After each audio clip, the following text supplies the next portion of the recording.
You find your voice.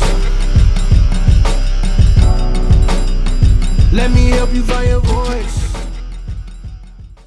Welcome to the I Dream of Speaking podcast. I am your host, Ramona J. Smith, 2018 World Champion of Public Speaking, and I am here to help you find your voice so that you can shine brighter, dream bigger, and speak louder.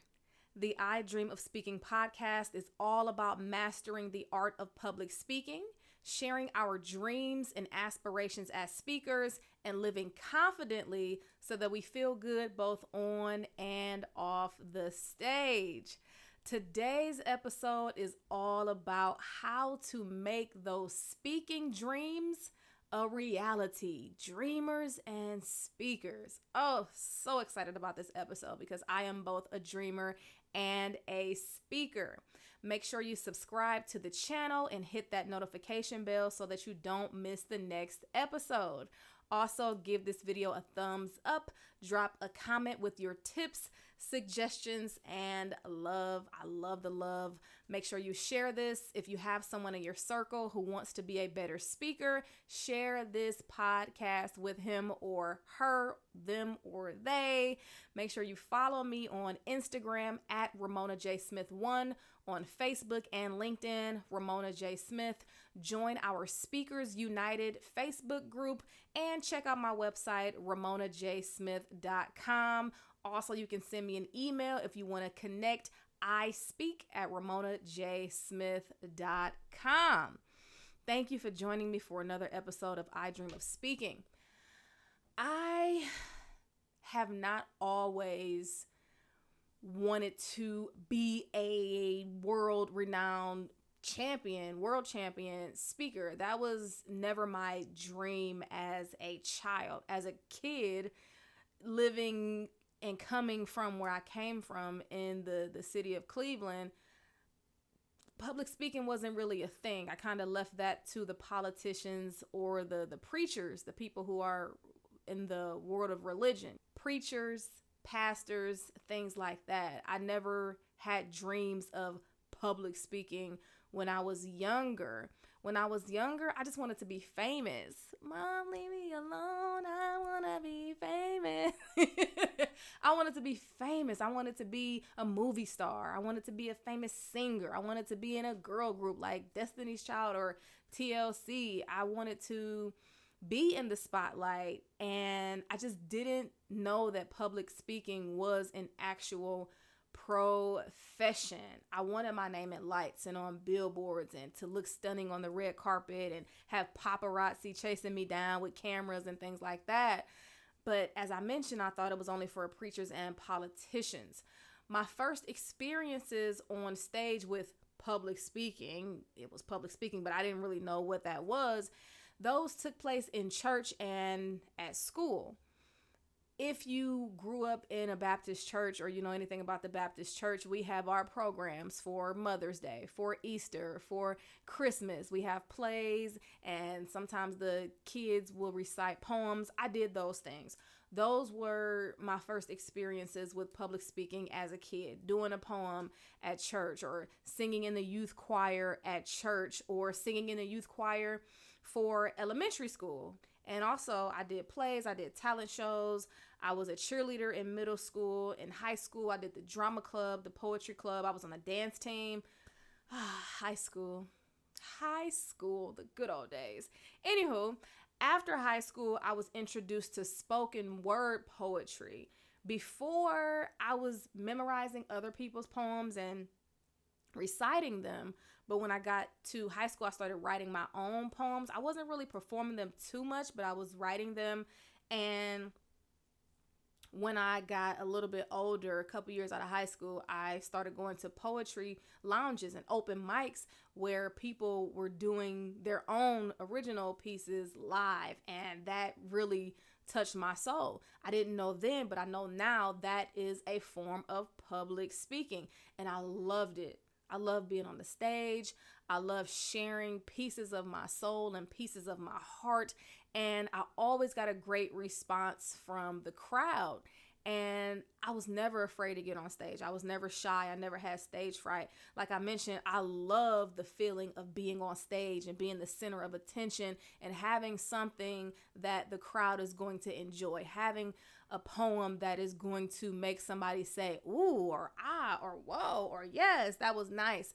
I loved it, loved it, loved it. I fell in love with spoken word. It was actually spoken word that opened up the doors for me for more stage time and longer speaking engagements. After high school and in my early adult years, in my early 20s, I moved to Los Angeles. And in Los Angeles, I was performing poetry all over. I went out there for a reason. I went out there to That's when the dream started, actually, when I had the thought to move to LA to just pursue something bigger and in larger stages. That's kind of where the dreams for me started to come in as a speaker. In LA, I was invited to perform a poem at the Walt Disney Concert Hall, which was major. I did a poem at the Silver Lining of Hope Crusades banquet. I performed at the Poetry Lounge, y'all. And when I was in LA, the Poetry Lounge was huge. And I performed at Jamie Foxx's venue. And what was the name of it? Was it called the Foxhole? I don't remember, but a lot of celebrities used to go there for comedians and for just musicians to show up. I remember one night I was there and Anthony Hamilton was on stage.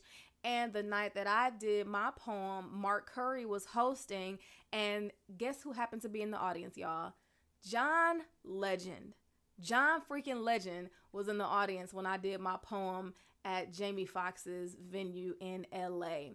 And that was just amazing. So I did a lot of poetry in LA. And then I started to get more into speaking. Because when I do poems, or when I did poems, it would be maybe 2 to 3 minutes. But anybody who has dreams of being a speaker, it's not enough. 2 minutes is not enough to get on stage and say what I want to say and say what I feel like I have to say. So the poetry opened up the doors for the public speaking, for those longer speeches. Also, when I was in LA, I was introduced to Toastmasters, of course. I joined my first Toastmasters club in Hawthorne, California, and that's when I really started to sharpen my speaking skills. I was very excited when I first joined Toastmasters. However, I had no idea about the professional side of speaking. I just knew I wanted to speak. I knew that I had a passion for it. I knew that I could get on stage and wow an audience. But what I learned in Toastmasters was that you have to be on time. You have to eliminate those crutch words, which we talked about last week. You have to have organization and structure. A lot of us new speakers, when we speak, we tend to ramble because we have so many thoughts and we just want to express them all. And instead of taking the time to slow down and organize what we want to say and have main points, we tend to talk in circles. But Toastmasters taught me how to organize and structure my speech, how to get everything I wanted to say in a small amount of time, and to still entertain, educate, and persuade with my speaking. So I joined Toastmasters when I was in LA.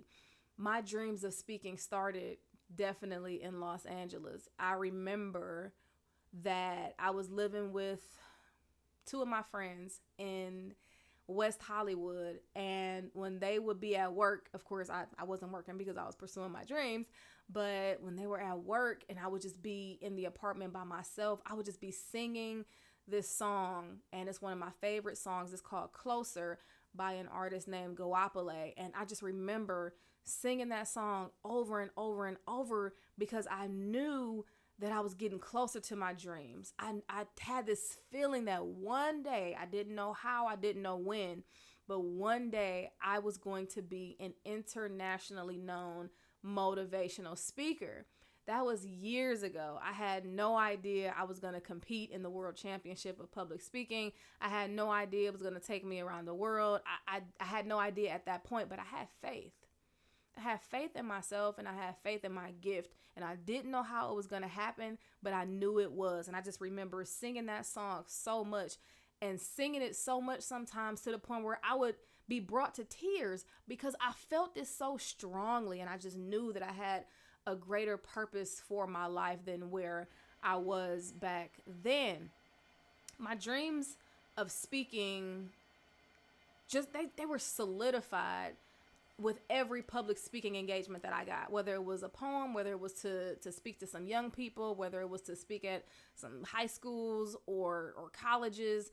I remember speaking to some young people at I believe it was a middle school in Los Angeles, and I was speaking to them about how to dress at an interview, things like that. I just knew I had something, and every time I would speak, every time, and still to this day, someone will always come up to me and say, "You are so inspirational." Every time, "You are so inspirational." That was always the word. "You are so inspirational." And at that time, I was listening to a lot of Wayne Dyer. And shout out to Josh Trentini. He taught me all about Wayne Dyer. And Wayne Dyer, he was an inspirational speaker, motivational speaker as well, spiritual guru. He's no longer with us. However, his teachings will remain with us forever. And he talked about the word inspiration. And the way he broke it down was inspiration means to be in spirit. For me, to be in spirit, that means that you are so connected to something higher than yourself, and it's very purposeful, and it moves people in a different way.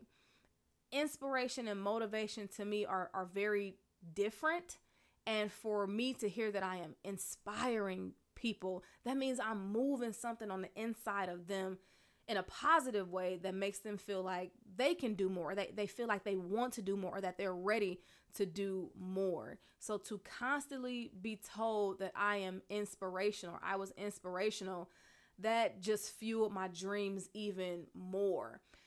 Also, I started to write mission statements for my life. And most of us do that now. And this was early 20s, years ago. I would write this mission statement, and I would write it over and over, and I would post it all over my apartment walls. And it went something like, "I am so happy and grateful now that I live in a warm climated city, now that I am an internationally known speaker." It wasn't champion at that time. The word champion was not in my mission statement, but it was, "I'm an internationally known speaker," and a couple of other things. Of course, New York Times bestseller. I don't even know if that's a thing anymore. I know it's Amazon bestseller now, but those were things that were on my list before any of the things in 2018 happened. But it just speaks to my faith in myself and my faith in my gift. My dream was to live, because at the time I had moved back to Cleveland, Ohio from LA, or I was between LA and Cleveland. And Cleveland is cold. Cleveland is cold. Cleveland is snowy, and I always wanted to live in a warm climated city. I didn't know it was going to be Houston at that time. It could have been somewhere in Florida. It could have been somewhere in California. It could have been somewhere in North Carolina or Virginia. I didn't know where it was going to be, but here we are. I am an internationally known speaker living in a warm climated city, living out my dreams as a speaker. I shared a little bit about my background with you all because I know that there are many of you out there who have dreams, and they don't necessarily have to be dreams of public speaking, but whatever your dreams are. And in this day and age, we consume too much social media, too much. And social media will have you thinking that you're behind. It will have you thinking that if you're 25 and you're not a millionaire and you're not accomplishing everything you want to accomplish in your life, that you're old. It'll have you thinking at 32 your life is over. At 42 your life is over. I'm here to tell you that is not the truth.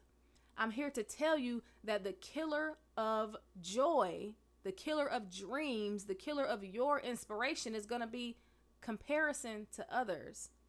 Comparison to others is going to kill your joy every single time.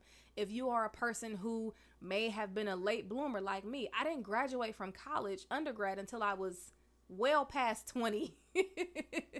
I didn't go back to school until I was 28, and I finished strong. But for some people, they would never go back to school at 28 because they feel like it's too old or they wouldn't fit in. So to all the dreamers out there, no matter what your dream is, I want you to breathe life back into it. I want you to hold on to it. I don't want you to throw it away. I wouldn't care if you were 65, 75, 85 years old watching this right now. If you still have a dream on the inside of you, that means there's something that is still there telling you that it's not too late. Or if you're someone who's maybe 15 watching this, or 25 or 35, it's not too soon. It's not too late, and it's not too soon. Stop comparing yourself to other people and letting that deter you from what you know you've been put on this planet for. Keep dreaming. Keep dreaming and keep having faith in your dream. It may not come when you want it to come. It may not happen when you want it to happen, but if you keep pushing towards it, I guarantee it's going to come to pass. It's going to come into fruition. It may not be the way you wanted it to or the way you expected it to, but it will. The thing about most dreams is they don't come true because we give up on them. We give up on them. We feel like it's not going to happen. We feel like it's not happening fast enough. And then we say, forget about it. But luckily for me, I didn't do that. There were times when I wanted to walk away from speaking. There are times when I said, I'm not going to focus on speaking. Story time. When I moved from Cleveland, Ohio to Houston, Texas in 2017, and I got my teaching job. I was going to focus on being a school teacher for 5 years. That was my goal. I will never stop speaking. Speaking will always be a part of me. But at that point, I had just graduated from college. Finally, I had my kid and I wanted a better life. And I knew that I had to do something. So I wanted to teach. I wanted to teach for 5 whole years. I'm going to teach for 5 years and then I'll go back to the public speaking. That's what I wanted to. That was my plan. That was my thought process. That was my roadmap. Teach for 5 years and then pursue public speaking. I got my teaching job in July of 2018.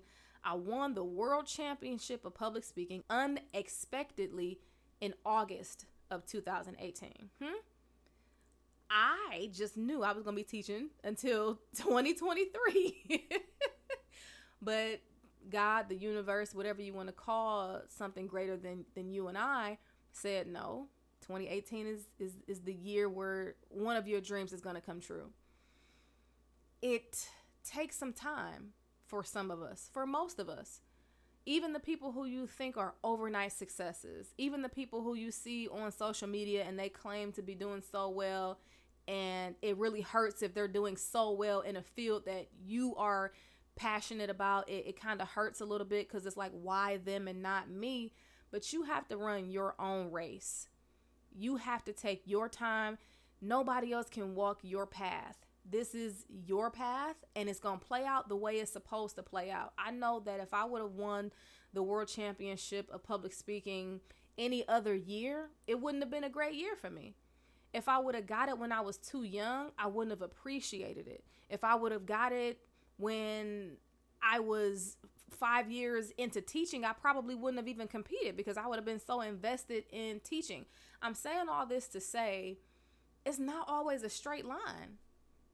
When you are accomplishing your dreams and your goals, and when you are working toward your goals and working towards your dreams and waiting for them to play out, it's not always going to be a straight line.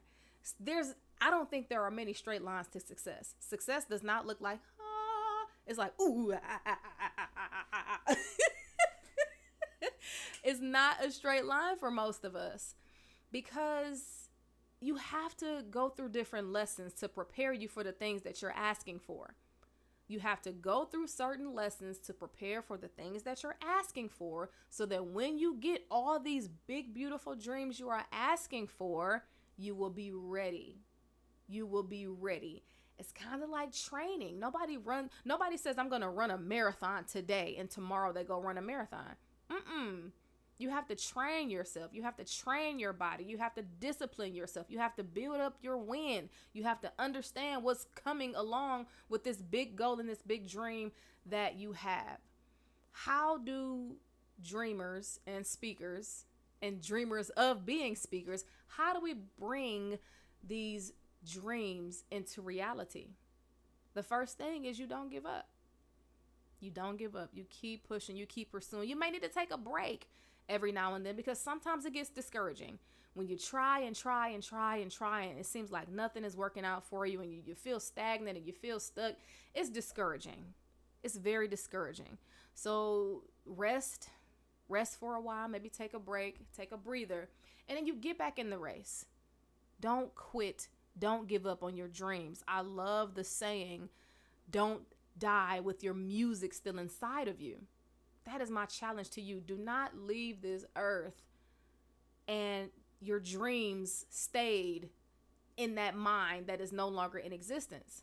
You got to get out those dreams. You got to get them out. They got to come out, but you have to be patient and don't give up. Number 2, you have to understand that it is not going to be easy. It is not going to be easy, but it is going to be worth it. Everything that you went through, everything that you experienced, all the heartbreaks, all the humiliation, all the letdowns, all the times you thought it was going to happen for you, but it didn't, it's just making you stronger. It's just making you stronger. So understand that it's not going to be easy. And number 3, you need to be around people who support your dreams. Be around people who support you. Be around people who encourage you. Be around other people who you can have certain conversations with, because you cannot share your dreams with everyone, especially if you have big dreams. If you say to someone right now, I'm going to be the world champion of public speaking, and they laugh at you in your face, I'm not saying disown that person. I'm saying that may not be a person that you share your dreams with. But as a dreamer, you need to have people in your corner that can dream right there with you, and y'all can bounce ideas off of each other and y'all can motivate each other. Sometimes you just need a conversation to remind you that you are great at whatever it is that you're pursuing. You are great at it. You are good at it. You've been doing this and you've been doing that, because sometimes we forget. Especially when we're comparing ourselves to what other people are doing, we'll forget the things that we've done and we'll consider them little things. Well, I only did this, or, well, I only did that. Small to you, big to the people who will never get to do what you've done. So get around people who support you. And finally, what would I say to myself? I would say to myself, when you get down and when you get discouraged, and you have nobody to talk to, you got to learn how to encourage yourself. Yes. So not only have other people around you that support you, but learn how to encourage yourself, because sometimes you're not going to have anybody to talk to. Sometimes people are busy. Sometimes they're going to say the wrong thing. Learn how to encourage yourself and how to talk yourself back in to your dreams, and how to big yourself up or hype yourself up. If you don't understand what that means, then Google it on Urban Dictionary. But understand how to hype yourself up and how to encourage yourself on those days where you feel down or on those days where you feel like giving up. Go back and look at some of the things that you've done. Get reminders, put reminders up about the things that you want to accomplish and the things that you already have accomplished, because how soon we forget. You could have done something, so many things, so many amazing things, but we've been programmed to program ourselves. So we're so busy worried about what other people are doing that we tend to forget about the amazing things that we've already done. So learn how to encourage yourself. How do you get back to a place of joy and an emotional state of gratitude and an emotional state of happiness and peace when you don't feel that way? I wonder, do you have a system, or do you have a routine of getting yourself back to this homeostasis of happy or peaceful or balanced when you feel off balance? I encourage you to do that as someone who is a dreamer, because sometimes it's going to get rough, and sometimes you have to self-soothe and you have to self-regulate, and you can't lean on other people to understand your dreams or to say the right things. I encourage you to learn how to self-soothe and how to pick yourself back up and keep going in regards to your dreams. Dreamers, speakers who dream of speaking. Don't give up. It's going to happen when it's supposed to happen. And I know it. I know it's going to happen for you just like it happened for me. And I'm still dreaming. I still have dreams that I want to come true and to come to life. And I know they will, because I've learned that I have to just be patient and be consistent. That's all. This podcast was once a dream. This podcast was once a dream for me. I dream of speaking. And here we are, 9 episodes in, y'all. 9 episodes in. I thank you so much for dreaming. I thank you so much for believing in yourself, for believing in me. I thank all the people who encourage me to keep dreaming, and I encourage you to do the same.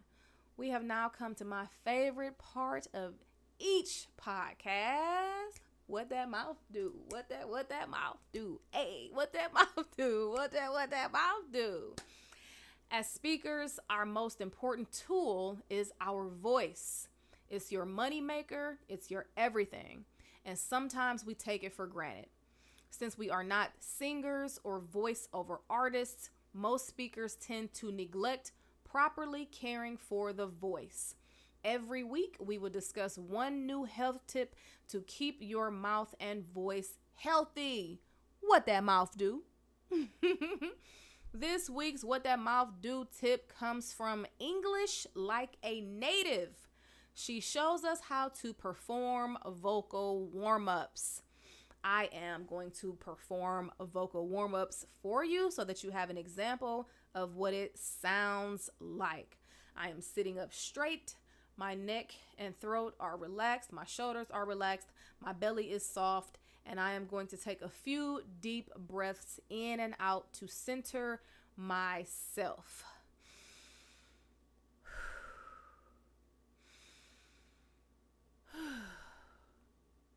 I am ready. If you don't want your sanity to be questioned, when you warm up your voice and do your voice warm-ups, I encourage you to be alone. Get away from the public.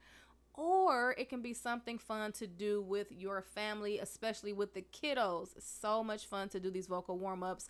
But if you do them out in public, it's going to look and sound crazy. So I would do them maybe in the bathroom in your vehicle, depending on what your speaking situation is going to look like. The first vocal warm-up, we are going to stretch the face.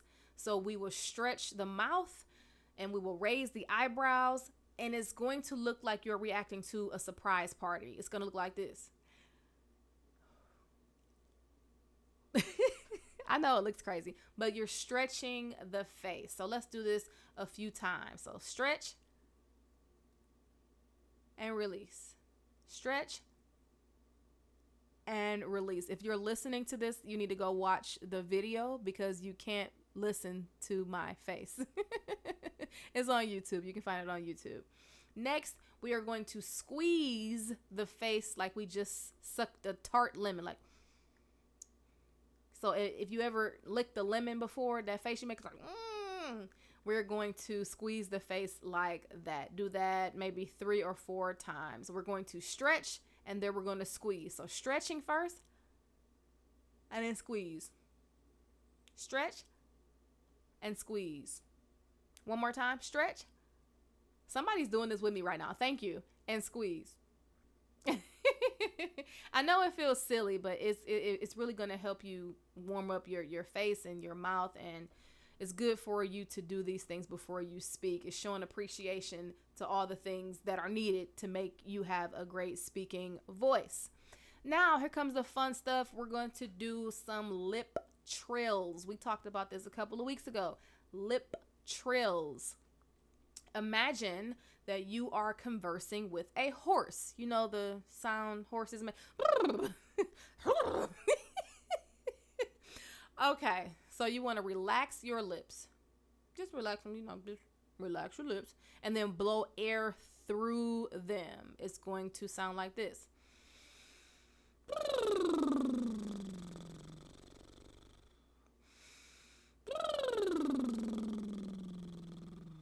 One more time.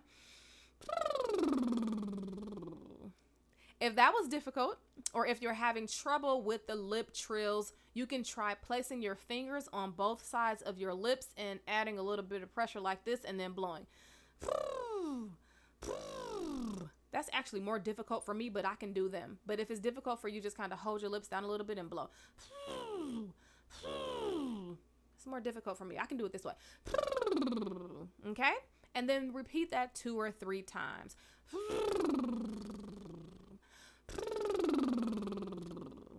Now it's time to warm up the tongue. I call this one licking the choppers. Close your lips and roll your tongue in circles like you're cleaning your teeth. We'll go one way a couple of times and the other way a couple of times, like this. And warming up the tongue.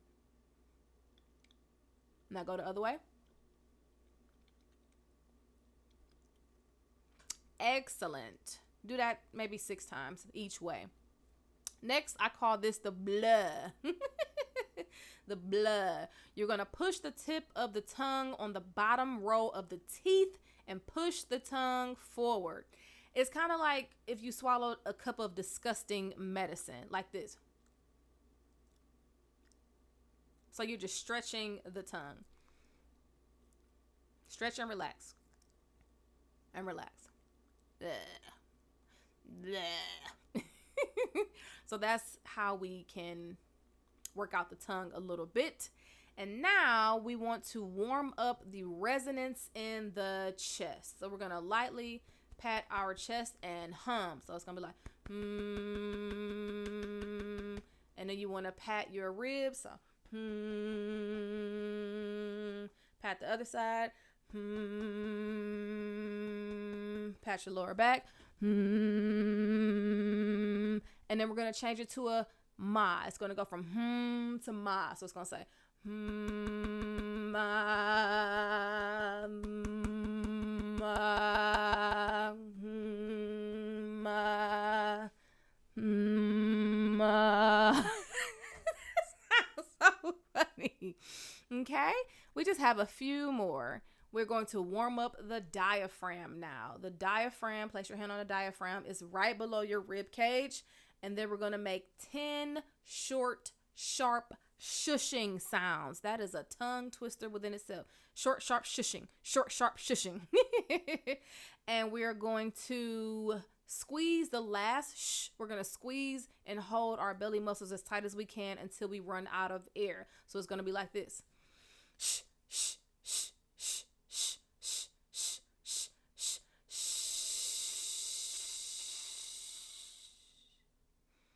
And relax.